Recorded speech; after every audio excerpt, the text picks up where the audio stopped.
Hey Anthony, good to have you on D2C Bytes. Would love to engage with you, converse with you on everything D2C. Thanks, Chirag. Thanks for the invite, and I'm super excited to be part of this session. Looking forward. Sure. Let's begin with one of the at least big macro thing which we are seeing. Uh, that are you seeing D2C brands feeling the heat of macro environment becoming a little different from what it was in 2021? And of course, there is hearsay and then there is facts to it. And India, of course, is very different from what we are seeing globally. Markets have gone back. Sensex is back to 60,000. So, what are you? What are you? Because you also work with a lot of D2C brands, are in the same ecosystem. What are you seeing? So it's been quite an interesting journey in the last 2-3 years, I'll say, especially post-pandemic. Okay, so I will say pandemic was a big driver for D2C growth, right? So there was a time when the entire country was shut down. That did have some disruption, but post that, I will say a lot of big brands today, a lot of unicorns today, they were built by pandemic. So we can call them as pandemic babies, right? So and then we had all this Shark Tank coming in. Again, the sentiment is also was very high, but now things are going back, right, to normalcy.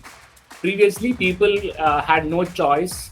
They had very less choice to shop, so they found online shopping as one of the choices. Okay, so now I think now with all this work from home going away and people going back to offices and shops opening and stuff, there has been a big change in the buyer behavior, right? So now things are back to normal, and so there is definitely a big lesson in this, that we should never compare our journey with what happened 2 years before, 3 years before with some other e-commerce company, right? And so that is one big thing. So definitely the we have inflation, things have the cost is actually skyrocketing, right? Now there are even more we can say a lot of companies have started this whole e-commerce journey. Okay, and ad space is also getting scarce, it is getting expensive, right?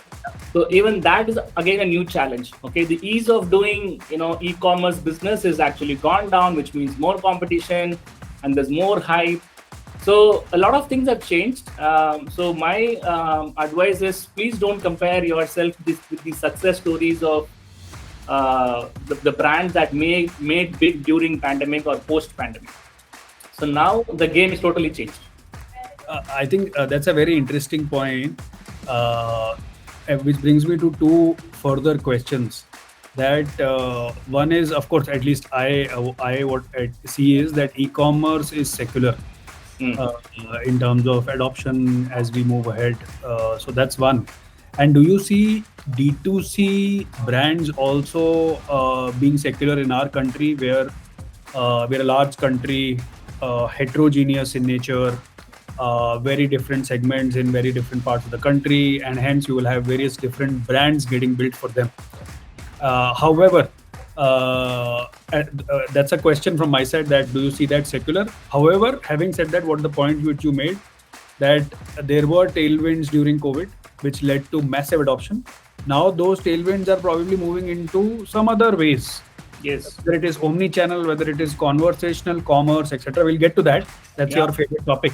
Yeah. But want to touch upon this, that are you also seeing that this movement is secular? And we might not have, let's say, a year-on-year 3-4x growth what we saw last year, but the movement is secular. Yes, see, there is going to be growth, okay, but I think again touching upon the previous point, right, where brands have reported there's a lot of sales from tier 2 and tier 3 cities. Okay, the question is it true even now? Right? So now I think that there are some very good reports out saying that if you are earning 25,000 rupees in India, you are top 10% of the country. right?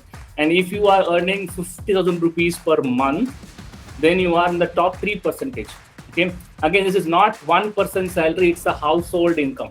Yeah. Right. So that discretionary income to spend on online, like to buy things online is actually a luxury for a lot of people. Right. So if we look at the per capita income, if you remove the top 3% of the people, the remaining 97%, the average monthly income is close to 4,000 to 5,000 rupees per month. That's the reality. Yeah. So brands will now have to think, this 3% of people who have that discretionary income, a lot of products will be built for them. Right. Yeah. So that is also a very big reality that we have to accept. Okay? Correct. No, you're right. And the good part is that if you look at the size of our country, which is 140 billion, 3% is a sizable 5 billion population. Yeah. Which is quite meaningful, right? If you look at it from a global landscape. Yeah. It's quite meaningful as a size. And of course, the good part is and that size is growing. That's not staying stagnant. Yeah, see, that size is growing, but the online shoppers per se, okay, it's around 15 to 20 crores max. Right. So I read a report that I think statistica.com, it's close to 15 to 20 crores, right? So that is the actual market. Correct. Yeah, 200 million. I would say, that's also in that. Also, if you start to put a cut, saying that how many people are doing less than one, or only one transaction in a year versus, let's say, repeat, etc., you'll come down to a lower number. But that, I think, is true with most economies, not only India. Just that India is a fast-growing one. And at least my looking at, having worked at Bombay Shaving Company and now starting to see many other brands, my sense is that because of heterogeneity in our country and internet being the medium, we are seeing a lot of D2C brands continue. At least that thesis is not going away. Of course, people have to fight a lot more in terms of getting the right insight going, getting the right audience going, which was earlier very easy because the space was vacant. Yeah. Awesome. Which brings me to another question which I think you touched upon. And before I move to chat conversational commerce, that are you seeing, because there is a lot of brands or a lot of supply which is coming, and consumer is the same. Are you seeing that the ad costs have started to go up, CPMs have started to go up? And at least what I saw, that it went up really crazy last year or till December, Feb this year. And then it started to slow down a bit, which became another mode that people who had money, it became an opportunity for them. Like now we can really press the pedal, CPMs have started to go down. And then, of course, at least what I am seeing is that August, as and when these sales have come back, CPMs have again gone back to the same levels. What are you seeing? See, there are three factors in this. Okay, first factor is post-pandemic, a lot of competition. So the ad space is still the same, and there are more people with money to pay and buy the ad space. Okay, so obviously CPM is going to increase. Okay, that is number one. Okay, so and always this ad cost is going to increase. It is never going to come down. Okay, and that is how Facebook and Google and Instagram will make money. So that is number one. Number two, last year a very important event happened that Apple launched this iOS 14 update, right? And because of that, tracking people's behavior was a challenge. Okay. Now we also thought, India mein kya hoga? Like India mein, like it's all Android users, right? So it will not impact India. But we went for a shock because a lot of accounts got affected. Okay. So when we went into the depth of this matter, it was like, iPhone or any Apple product is a premium product. Right? So there are close to 6 crore people in India who use iOS devices. Okay. Now, of course, they are from the affluent backgrounds, and they might be the ones who are the heavy shoppers. Yeah. right? So out of the 15 to 20 crore people who actually shop online, 6 crore is from iOS, Yeah. right? So that's So also good a very overlap, big, good overlap of 50% in yeah. them who is going to be repeat affluent shopper. Yes. So because of that, Facebook and Instagram, they were not able to track the behavior properly. So they were also not able to optimize the campaigns properly. Now, because of that, also the cost also increased, right? So now we have two problems. Third problem, yes, typically in India, I think from August, I think from Raksha Bandhan, from Independence Day till January, it's a season of sales, right? Season of spending, right? So of course, the big brands like Amazon and Flipkart, they are gonna go full on and leverage the spending season, because I think this is a time when people give permission to spend, right? Yeah, it's Diwali, it's Christmas, Yeah. New You have Year, to spend. right? So that will definitely give a big boost to the ad cost, right? And from January, you can see it is going to come down. So this peak from August to January is natural, okay? But on top of it, the other two factors are also playing in. So cost is increasing. It will increase. It will continue to increase.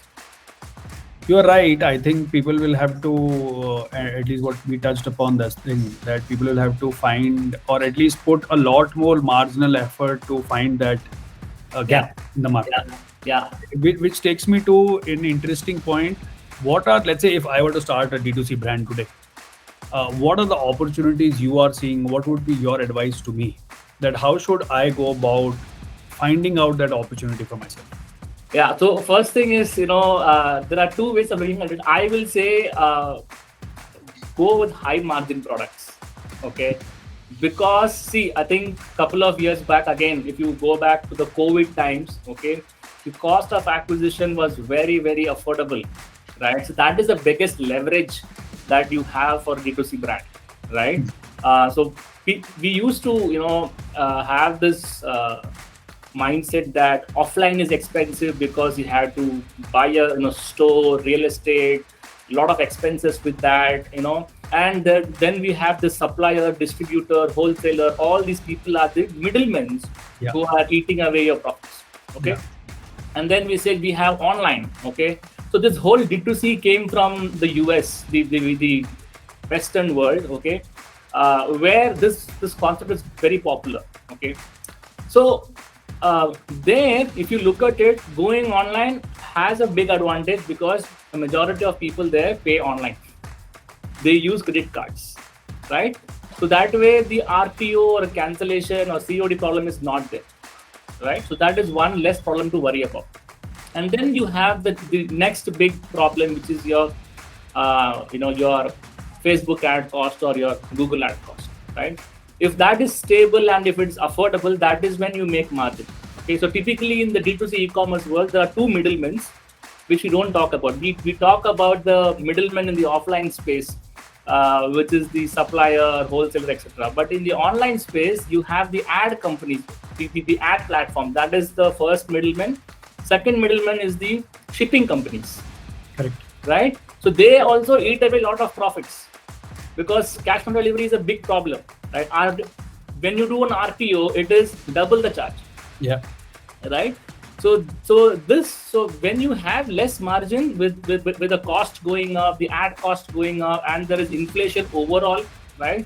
So if possible, when you start small, stay away from low margin products. Okay, choose products which have high margin, like jewelry, like furniture, right? Home decor, which are like luxury items, okay, which people buy for the sake of status. Right? So there they don't, bargain, or they don't, sort by price and buy. They buy because they like something and they want to show off. Right? So that's a very nice way of putting it. That and I read it somewhere that status-seeking products will always have high gross margin. Yes. And that can be one theme, which I think at least I don't know if it's valid globally, but it's super valid in India. Yeah. I remember in a conversation with Kunal Shah, he telling me that Yeah. if you look at products in our living room versus in our bedroom, Yes. living Yes. room products will have higher gross margin just because it's a high showcase value. Yeah. Yeah. Similarly, I think one should look at fashion, jewelry, anything which you wear, or let's say what you said, whether it's home decor, etc. Yeah. Uh, People should look at doing high gross margin products. Yes. So that is one. And if at all you're going for low margin products, if you have low margin products, that is the way you want to go. Okay. Then the mindset should be the big shift that even I am seeing right now with some very interesting brands is that don't use advertisements to sell. Okay. Use advertisements to buy data. Right. So I think previously you would have seen a lot of these, personal care brands starting off with the products like a face wash or a hair oil or a shampoo. Okay, 400 rupees products. Okay, that's what they used to sell aggressively. Even during the pandemic. Okay, some companies were built based on face washes. Okay, Right. so if it's a 400 rupee product, okay, we know the cogs and we know the shipping cost and etc. So if the cost of acquisition in terms of Facebook ads or Google ads, if they're less than 100, okay, it'll just break even, right? But today, the cost of acquisition for a face wash is like anywhere around 250 to rupees 300, right? Yeah. Yeah. With the state that we are in right now, okay. So now I'm seeing a lot of brands who are actually giving away these products for free just to acquire data, right? I saw an example with MyGlam. They are giving lipsticks for free. Okay, they'll just ask you to pay the shipping fees, right? And I saw another example with Mamaearth where they are also giving away some onion shampoo free. So their claim is it's completely free. You pay the shipping cost first, but once you get the product, we will do a cashback also, right? So essentially, what we are seeing is they are spending close to 300 to 400 bucks just to acquire the customer data. Plus, I mean, a data that is valid, like a valid email, valid phone number, valid address. Yeah. Yeah. Right. And I think most of these brands are also using GoKwik. So once they enter the name, email, address, it is there and it is verified, right? Correct. So you start off by with the mindset of, hey, let's go. Facebook is there to rent data. Okay. Essentially, we are renting the audience, right? So instead, take your marketing budget as an investment to buy data. Yeah. Right. So once you buy data, okay, this is when it becomes now very interesting for the brands to, okay, I have spent 400 bucks to acquire a customer's data. Okay, now what should I do to do upselling and cross-selling, right? So now we can see moving forward this area. I think in the previous decade, when it comes to e-commerce, a lot of focus was there in running ads and getting sales immediately. Like put $1 and get $5 back. Okay, Yeah. that's going away. Correct. Okay? So now it's like go spend money, get the data, and now set up the post-purchase experience, okay, to cross-sell, upsell, resell, and get referrals, right? So we can say two parts of the funnel, okay. The first part is getting the customer and at profitable cost. That is not happening now. Rather, invest money, get data, and now optimize for the post-purchase experience, okay. This second part of the funnel was not looked at very closely in the past, but now brands will have to adapt on the post-purchase experience, and I think that is where WhatsApp and conversations, telecalling, all these things will play a very, very big part.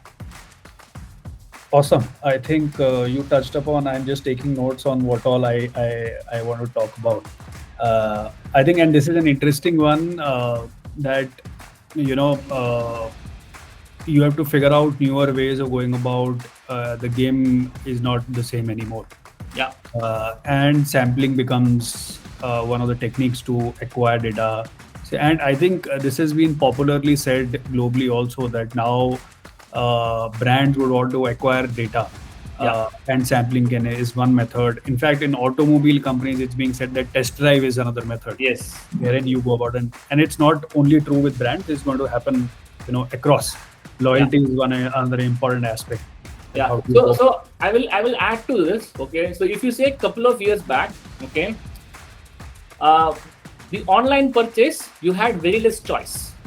You had one or two brands. Okay. Correct. So even without sampling, if you are somebody who has discretionary income and you want convenience, okay, you go to Amazon and buy. You would not have seen the product, touched the product, felt the product, okay, just because, okay, I can buy something online and it will be delivered 2 days later. And if at all something goes wrong, Amazon will take care, we can Yeah. do a refund, right? Yeah. That was the mindset. Okay, but now, and again, there were very less brands which are offering this online purchase experience, right? Correct. Now what is happening? Now there is like a flood of brands out there. Now imagine if I have to buy a face wash, how many options I have in front of me. You are right. Correct. So You are now people are preferring, okay, I need to go beyond just a website showing me a landing page with a photo or a video. Yeah.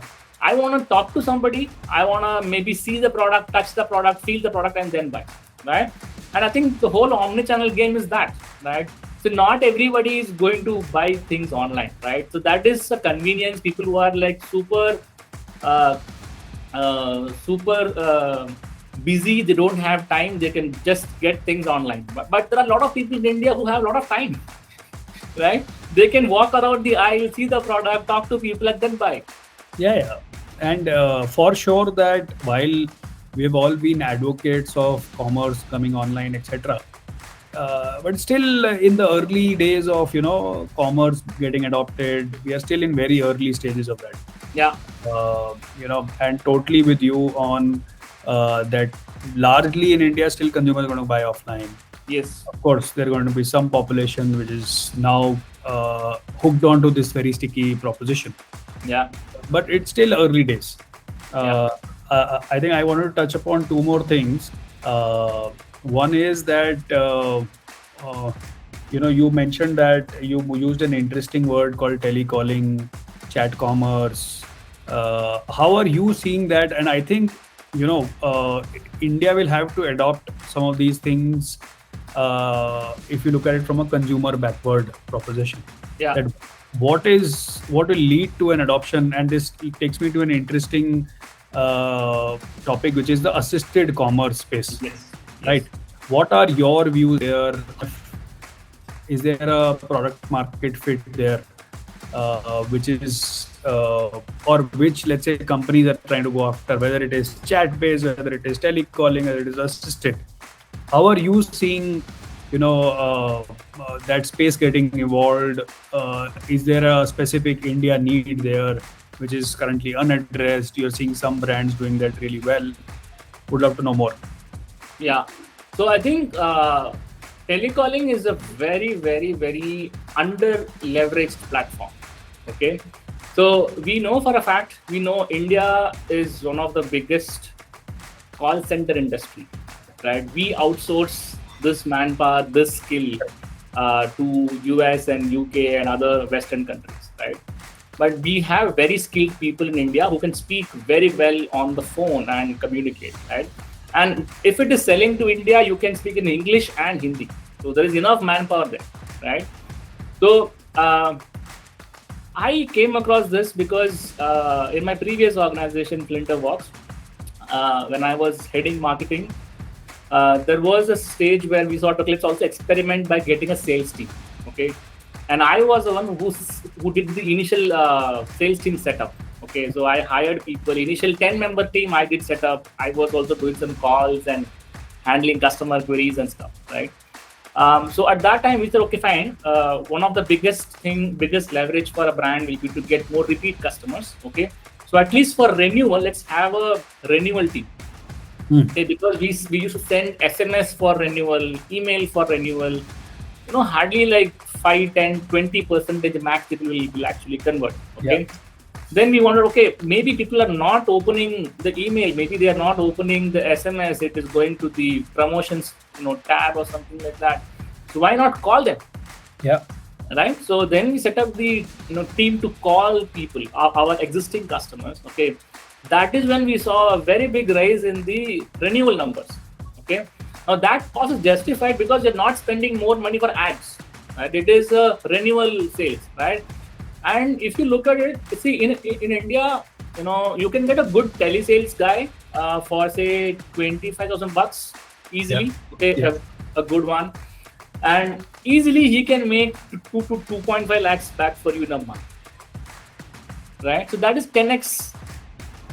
Yeah. Right, returns. Right, so we started off with the renewal team, right, to start with.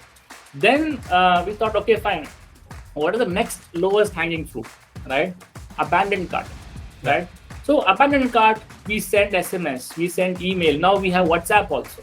They are great. They are great automated ways of doing things. Right, but even there we thought, okay, why not let us indulge the sales team to call people and understand why they did not buy and push them with an offer. That worked really well. Right, so again there's like one more opportunity got unlocked. Like, why can't we? And again we saw a trend where, if you call within 1 hour, the conversion is very, very high compared to calling after 1 day. Right, yeah, I think we are moving to a world where gratification is instant. Yes, people like to close the transaction, and I think we are doing some interesting work in this space, wherein we like to divide this problem into two parts. One is propensity to buy, and it has to be crossed with channel optimization. Yeah. Right, so you figure out you should not call everyone. Yeah. So figure out that who are the, let's say, high intent guys who had interest in buying the product, etc. And this can, by the way, it can be done for both pre-add to cart as well as post-add to cart. Yes. People get confused there also. Yes. They have intent, and then you can optimize for channel. That do you want to send them email? Do you want to send them WhatsApp? Do you want to call them? Yeah. But to your point of that, if there is a telecaller who costs 25,000 rupees, how do you get 10x revenue? Because then only the PNL will stack up. Yeah. Yeah. So if he's doing random calls, to low intent guys, then that economic won't set up. Yeah. Yeah. And again, that is the reason I am also a big fan of going behind high margin products. Right. Correct. So sales can be much more simpler. Right. See, if you are selling furniture, which is an AOV of say $9,000. Yeah. Right. I don't expect people to go and buy online straight away. Right. In fact, against that add to cart or buy now, you can also give an option saying request a callback. Correct. Right. There also you can actually have something like request a callback on WhatsApp. It's even more simpler. So I think we are doing some POCs on this. We also see and echo your thought of this being very India-specific solutions, which should work out. And we've tasted some initial success there. Awesome. And specifically on chat commerce, which is your favorite area or area of expertise now, how are you seeing that trend evolve? Where do you see that industry going, and specifically to e-commerce? Is that a new green shoot area where people should experiment a lot and would see massive, and that is possibly has a good tailwinds as WhatsApp opens up and to monetize that part? Yeah, so Chirag, I must say I'm in love with this WhatsApp commerce as of now. This is my newfound love. So it all started again in my previous organization. We had a product which had a lot of explanation to be done, right? So it was a subscription commerce product, right? So in the initial days, what I used to do is to understand why people are not buying, I used to take the chat myself. Okay, so when you chat with them, they ask you all types of questions. Okay, so those questions became the insights. So that I made a note of it, and then with that insight, I used to go to the web developer and say, you know what, hey, in the web page we need these questions to be answered, right? And when I used to do the chat conversion rate was around 25%, right? So the website conversion rate is typically around 2% to 3% max. Okay, only Amazon has 6% or 7%. They are the king because they built the brand for a long time. Right? Otherwise, no matter how much CRO you do, right? CRO is a very big word. Yes, do a lot of stuff, but no matter what, it is 3%. Okay, but when you start a conversation with people, okay, it is around 22-25%. So if you indulge in a telecall, basically if it's an inbound call, right, that is around 40 to 50% conversion rate, right? So if you see, more the interaction, more human involvement, the conversion rate goes up. Correct. Less the involvement, the lower the conversion rate. Correct. So at that time, while I was doing chatting, I enjoyed this because it is instant dopamine rush, right? When you talk to somebody and you get a sale, right? Yeah.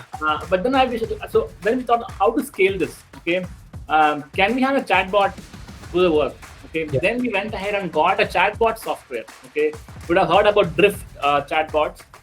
They are very big in the US, but they were built for B2B companies. So we implemented that, but it did not work in India because most of the time the chatbot just broke because of the volume of traffic that we were actually getting on the site. Okay. Number two, when people chat, they ask questions, but we don't have the phone number. The bot will answer the question, yes, but what after that, right? But that time, I wished if there was a chatbot option with WhatsApp, so that we can get the phone number also.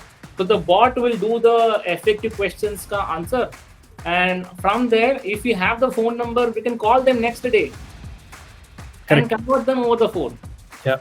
So this is 2016. Okay.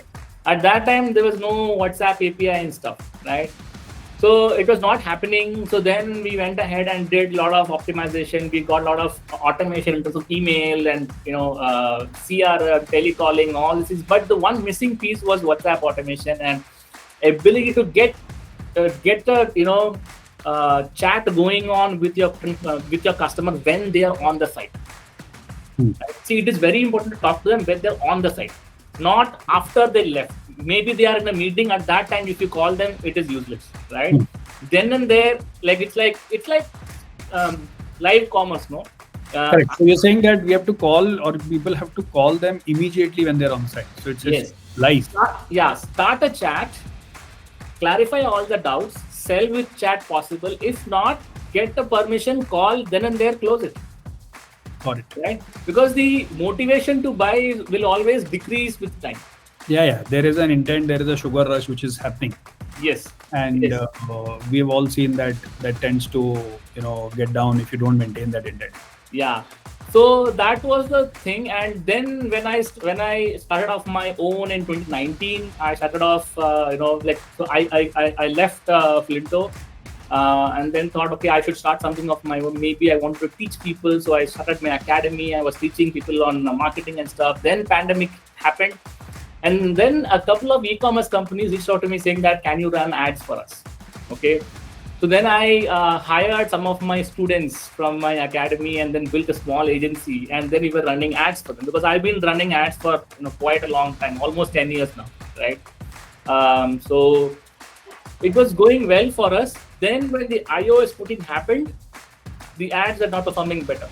Okay. So then we realized, you know what? We are renting data from Facebook and Google. That is why we don't have control. What if we own data? Yeah. If we own data, we have control. So it's like, renting data is like rain. Like I will get water when there is rain. If there is no rain, there's no water. Right? You will have to, face drought. Right? You'll have to become the seed cloud. Yeah. So instead, when it rains, also build a dam and a reservoir so that you can collect the water and use it whenever you want. So at that time, luckily, this is like 2020. Luckily, WhatsApp API was much more matured and a lot of software companies were getting launched. with the API and stuff. So we thought, okay, this is an opportunity. Why not experiment with the API for our existing clients? So since I also had a background with email marketing, and I did set up HubSpot automation for my previous brand. So email automation plus Facebook ads, uska amalgamation ban gaya WhatsApp automation and stuff. So whatever we can do with email, we can now do with WhatsApp. Okay. So that we implemented and we got some great results. Okay. But more importantly, it was like how easily we can acquire the phone number, right? So we know email marketing is powerful, right? In e-commerce, email marketing is powerful. But imagine how much powerful if you have people's phone numbers. Yeah. Right? It's not only that you can send text, you can also call them and understand why you're not buying. Correct. Right? It's a great market research tool also. Yeah.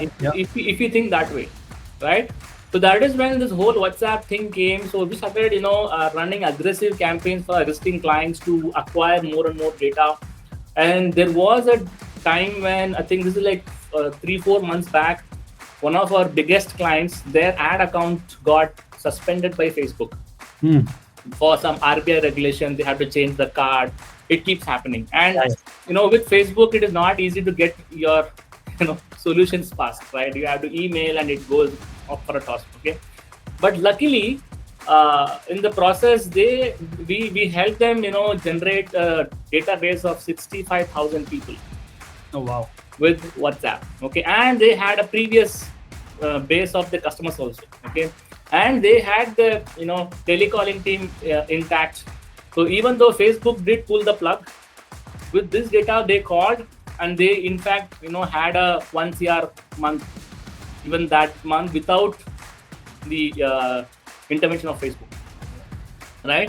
So that is how powerful the whole concept of owning the data is, right? And WhatsApp plays a very very big role in that, right?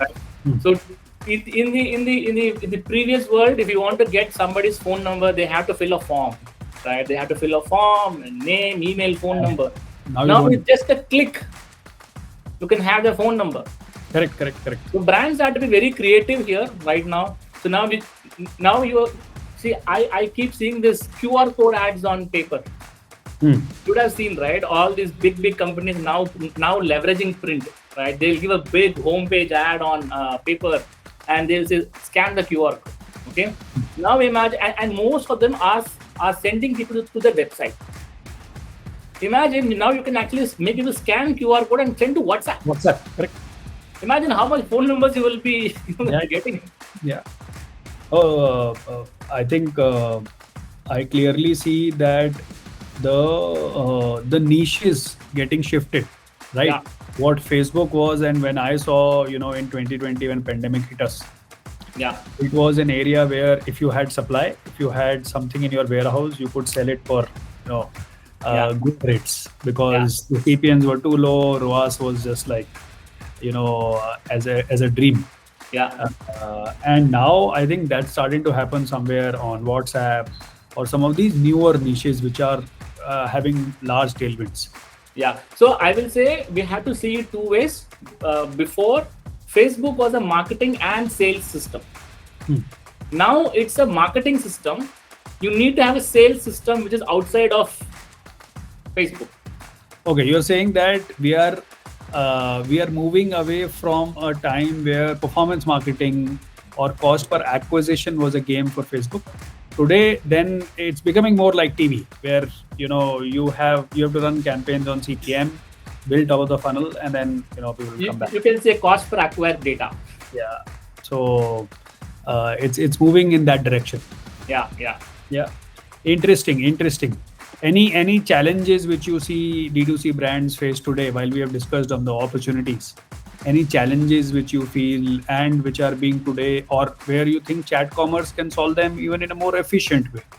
Right. While we've thought about, or we've spoken about opportunities, getting sales data, what are the challenges which, let's say, D2C brands face today, which can be solved in a meaningful way via chat commerce? See, again, a lot to do with having a conversation, right? So, Chirag, you would have seen my post on LinkedIn. You know me by the content that I produce.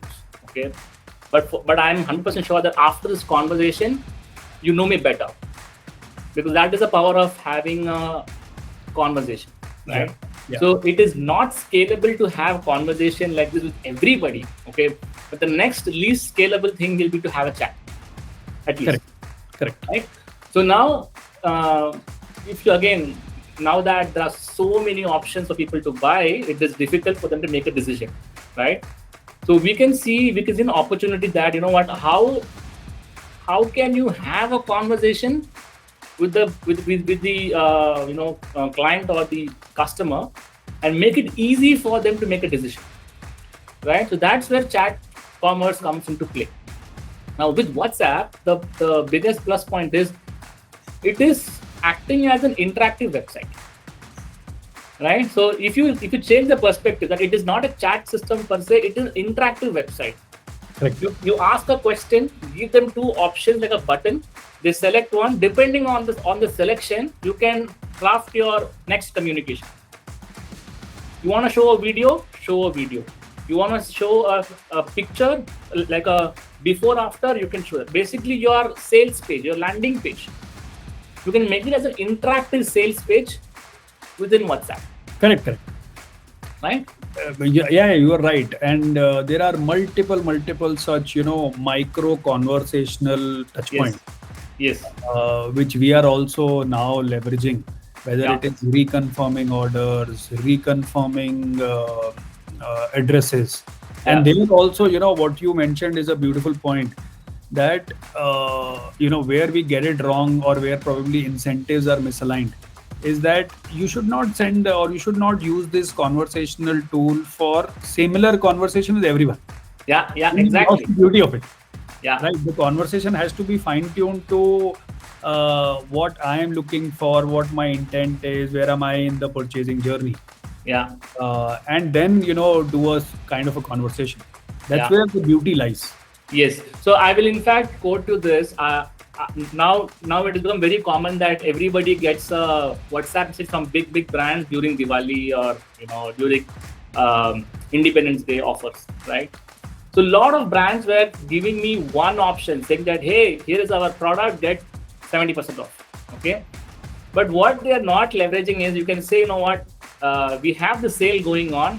What do you would like to buy now? And give me 3 options. Right? So when you give people options, they feel as if they're in control. Correct. Nobody likes to be sold. Right? Yeah. But we want to feel that we are in control. Now, I'm in the choice. Yes. So suppose if you ask me, for example, now that we have this big Diwali sale is going to come up, right? Yeah. What if apparel brands can send a message right now saying that, hey, Diwali is coming, what are you planning to buy? So it is not a direct sales push, right? Okay. And then you give me 10 options, sherwani, t-shirts, kurta, whatever it is. If I select kurta, now you know how to target me for the next 1 month. Correct. Which is the same phenomena, let's say, which we have been using when I was a marketer, that we will, before any sale, we will run primarily add to cart campaigns to see, intents. Yeah. And then we retarget when the sale is on. Yeah. You're saying that this can be done today more effectively on WhatsApp. Yes. So now think how you can use WhatsApp as an intent collecting machine. Correct. Rather than, shoving offers on people's face saying, go buy. Correct. So that's what marketers were doing with email and SMS. Correct. But WhatsApp being a two-way, interaction platform, you can give them options. Depending on options, instantly you can have a personalized conversation set up. Once they click on the button. Got it. Awesome. So it is like conversations at scale and personalization at scale. Yeah. And that's the beauty of it, right? Yeah. That's where it becomes scalable also. Yeah. Awesome. I think we've run out of time, but I could continue this for probably a couple of more hours. This is quite intriguing. We should do a part 2 of this. But thank you so much, Antony, for your time. Thanks, Chirag. Thanks for having me. I had fun talking to you. Looking forward for the amazing work you guys are doing. I'm already becoming a fan of GoKwik. Yeah, I mean, especially the problem you guys are solving in terms of reducing RPOs. Okay, that's a very big challenge the Indian e-commerce companies are facing, right? So because 25 to 30% RPO is becoming common in India, and a lot of companies don't anticipate this kind of a loss, Yeah. right? And it is also even more worse during the festive season, Yeah. when the shipping companies are actually stressed, Correct. right? So this is a great problem to solve, and thank you so much for doing this. And yeah, great talking to you, Chirag.